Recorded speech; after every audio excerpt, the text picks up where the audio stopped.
और 1995 में आपके यहां वक्फ प्रॉपर्टी एक्ट में अमेंडमेंट हुआ और 2013 में मनमोहन ने जाते जाते उसको पार्लियामेंट में एक कानून बना दिया। वक्फ प्रॉपर्टी एक्ट की एक ही धारा बताता हूं, आप लोगों के पैरों के नीचे से जमीन खिसक जाएगी। और नहीं आपको यकीन हो, जाइए पार्लियामेंट में ढूंढिए और कहिए वक्फ प्रॉपर्टी एक्ट 2013 क्या है, सेक्शन 40 पढ़ लीजिए। हम कहां कहां लड़े थे भाई, हमारे पास तो कोर्ट में देने के लिए अब जो छपते हैं कागज उसके लिए भी पैसे नहीं, केस फाइल करने के लिए पैसे नहीं हमारे पास, क्योंकि हम सब छोड़ के आए और इस काम में पैसा कमाने नहीं आए। हम कोई प्रोफेशनल स्पीकर नहीं है। 2013 में एक कानून बना, जो अमेंडमेंट थे उसे अब संसद ने कानून का अमली जामा पहना दिया। वक्फ प्रॉपर्टी एक्ट 2013 ये कहता है कि वक्फ प्रॉपर्टी बोर्ड के जाहिलों की जो संगठन है, निपट जाहिल लोग हैं, उसमें सिवाय नमाज पढ़ने के अलावा कुछ नहीं पढ़ते, उनको यह ताकत दी गई है, वक्फ प्रॉपर्टी बोर्ड के 2 लोग अगर वो इस हॉल में आए, इस हॉल के मालिक से बात करें और कहें कि इस जमीन को हमारे बाप दादाओं की जमीन थी और ये जमीन वक्फ बोर्ड के अंदर आती है, इसे आपको खाली करना है, तो आप कहेंगे ये कागज दिखाएंगे, आप यही करेंगे शरीफ आदमी? नो, वक्फ प्रॉपर्टी बोर्ड के 2 लोगों को यह अधिकार है कि वो डिस्ट्रिक्ट मजिस्ट्रेट इंदौर को ऑर्डर करेंगे, रिक्वेस्ट वर्ड नहीं है, they will order the district magistrate to vacate this place within 24 hours and district magistrate has to comply this order and report to the court। और उसके बाद आप बाहर बैठ के इस लड़ाई को लड़ने के लिए वक्फ बोर्ड की जो लीगल टीम है उसके सामने, जो चोर है, जो मर्डरर है, जो कातिल है, फिर उसके सामने आप उनसे कहेंगे कि ये मेरी जमीन है, वो कहेंगे ये जमीन आपकी नहीं, फिर आप कोर्ट जाइए। तब तक इस जमीन को वक्फ प्रॉपर्टी, इसे कहते हैं साइलेंट लैंड जिहाद। 1947 में देश नहीं बटा था, हिंदू मुस्लिम का चक्कर नहीं था, उन्हें इस मुल्क को लेना था। डायरेक्ट एक्शन उन्होंने कब करा? सैयद सोहरावर्दी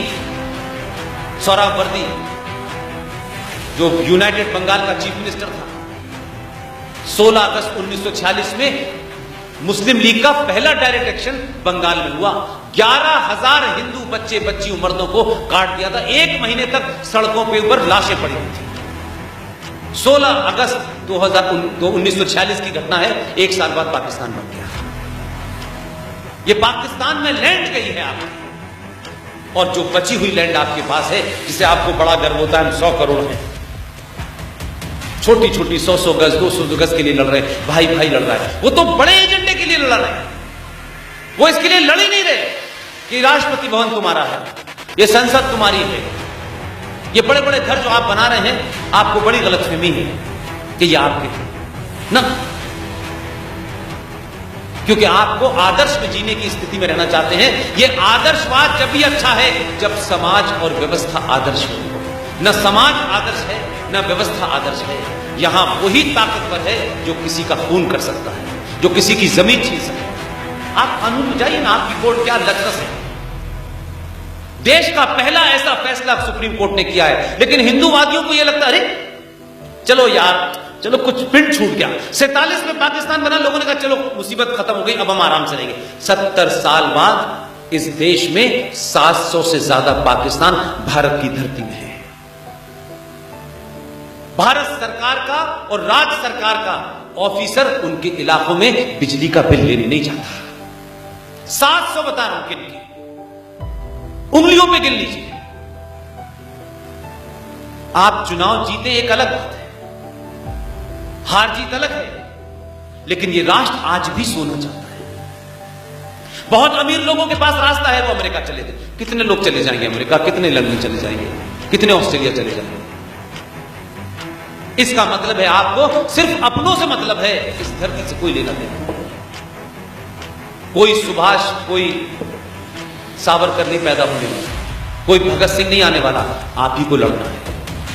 आप छोटी सी जमीन पे सगे भाइयों में खून कर देते थे, लेकिन देश की जमीन को आपने ऐसे बांट दिया जैसे फ्री में आपने किसी को दे दिया, और आज भी आप ये कर रहे हैं। इसलिए इस्लाम के हिसाब से, according to the Islam, according to the Quran, ये जो मज़ारें हैं, ये जो कब्रें हैं, ये इस्लाम में हराम है।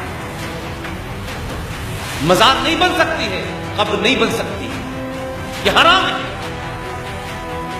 अकॉर्डिंग टू द इस्लाम। मस्जिदें इस्लाम में पवित्र स्थल नहीं है। Mosque is not a sacred place. Mosque वैसे ही है जैसे आप रेस्टोरेंट में खाना खाने जाते हैं, मस्जिद में कुछ लोग नमाज पढ़ने जाते हैं, वो मस्जिद तोड़ करके सड़क चौड़ी करने के लिए बना दी जाती है। लेकिन भारत में, पाकिस्तान में, बांग्लादेश में ये तमाम सारी चीजें एक लंबे एजेंडे के तहत कैसे इस देश की धरती को अपने कब्जे में लिया जाए, इसलिए नारा कश्मीर से ऐसे नहीं उठता है कि इस बार हिंदुओं को तय करना है कहां जाना है, हम यहां से नहीं जाने वाले, वो ऐसे ही नहीं कह रहे हैं। तो ये जो पार्लियामेंट के अंदर जहाज चल रहा है, ये सड़कों पे चल रहा है 95 से 2013 और आज 2021 हो गई। जरा अपने आसपास जाके देखिए, देश के हर नेशनल हाईवे के ऊपर यकायक जने कौन साला बाबा मर जाता है और उसकी पीर की बाजार बन जाती है, रातों रात बन जाती है। सरकारी जमीनों पे रातों रात मस्जिदें बन जाती हैं, और आप क्या कहते हैं, उनके पूजा स्थल की जगह है। उनके पूजा स्थल की जगह नहीं है, पूजा स्थल नहीं है मस्जिद। अगर पूजा स्थल होता तो प्रॉफिट मोहम्मद जिस बिल्डिंग में आते थे, क्योंकि वो एक जिस औरत के पति थे, खतीजा उनकी जो पहली बीवी थी, जो बहुत बड़ी बिजनेसमैन थी, ये तो एक फटीचर आदमी थी जो मदीना से मक्का गया, खाने पीने तक तो नहीं था। इनके माता पिता की डेथ हो गई थी, इनके दादा परदादा ने इनको पाला था, दादा दादी ने।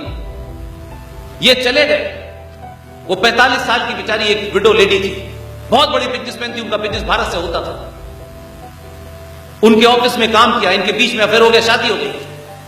उन्हीं से सिर्फ एक बेटी थी फातिमा, बाद में 13 शादियां उन्होंने की, और तीसरी बीवी उनका आयशा नाम है, जिसको आप 7 साल की है।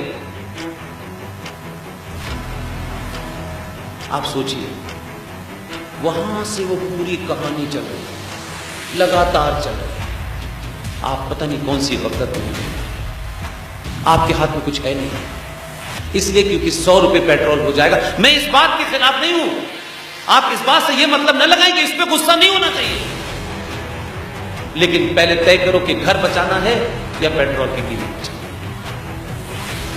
क्या तय करना, यह आपको तय करना। आपको वो क्षण नहीं पता, मैं तो वहां पैदा हुआ हूं जहां आइडिया ऑफ पाकिस्तान पैदा हुआ था, इसलिए जो कुछ मुझे स्क्रीन पे नजर आता है वो मुझे हर रोज होता हुआ नजर आता है। मैं चाहता हूं कि आप मेरी निगाह से न देखें, मेरे तथ्यों को ध्यान में रख के देखें, आपको बड़ी पिक्चर 70 mm में नजर आने लगेगी कि ये सिर्फ एक लंबी तैयारी है और हम किसी गफलत में हैं।